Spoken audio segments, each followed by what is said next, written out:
पिता मछुआरा, घर में गरीबी, रेलवे स्टेशन पर बेचे अखबार, फिर बने देश के राष्ट्रपति। Success story, doctor APJ Abdul Kalam story. किसी ने सच ही लिखा है कि संघर्ष ही जीवन है, क्योंकि जब आप अपने आसपास निगाह दौड़ाएंगे तो संघर्षों से भरी कहानियां आपको कुछ करने को प्रेरित करेगी। आज एक ऐसे ही शख्स की कहानी आपको बताते हैं जिसने खिलौनों से खेलने की उम्र में सुबह 4 बजे उठकर अखबार बेचा, लेकिन पढ़ाई नहीं छोड़ी और आगे चलकर यही बच्चा देश का जाना माना वैज्ञानिक तो बना ही, बाद में देश का राष्ट्रपति भी बना। ये कहानी है तमिलनाडु के रामेश्वरम में 1931 में जन्मे एक बच्चे की। बच्चे ने अपना बचपन बेहद गरीबी में बिताया। पिता मामूली मछुआरे थे। परिवार पेट भर पाना तक पिता के लिए बेहद मुश्किल था। घर में इतनी गरीबी, ऐसे माहौल में रहने के बावजूद इस बच्चे का मन शुरू से ही पढ़ने का था।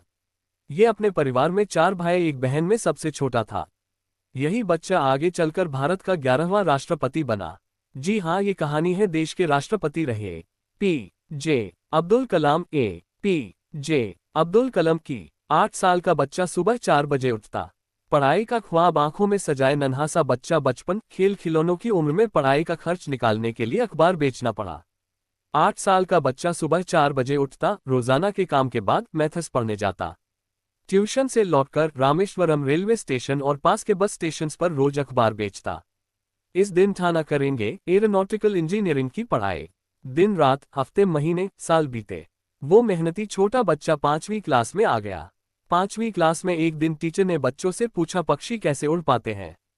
कोई भी बच्चा जवाब नहीं दे सका। अगले दिन टीचर बच्चों को बीच पर ले गया। वहां उन्होंने बच्चों को उड़ते पक्षी दिखाए, उनके उड़ने की वजह, पक्षियों के शरीर का स्ट्रक्चर समझाया। सब बच्चे तो टीचर की बात सुन रहे थे, लेकिन ये बच्चा मन ही मन कर गुजरने के ख्वाब बुन रहा था। बच्चे ने इसी दिन भविष्य में एविएशन में जाने का ठाना। फिर बड़े होकर मद्रास इंजीनियरिंग कॉलेज से फिजिक्स और एरोनॉटिकल इंजीनियरिंग की पढ़ाई की। मिसाइल मैन की उपाधि से सम्मानित हुआ। बेहद मुफलिसी में पला ये बच्चा सादे सरल स्वभाव का बना। भारत के पूर्व राष्ट्रपति, जाने माने वैज्ञानिक और इंजीनियर के रूप में प्रसिद्ध हुआ।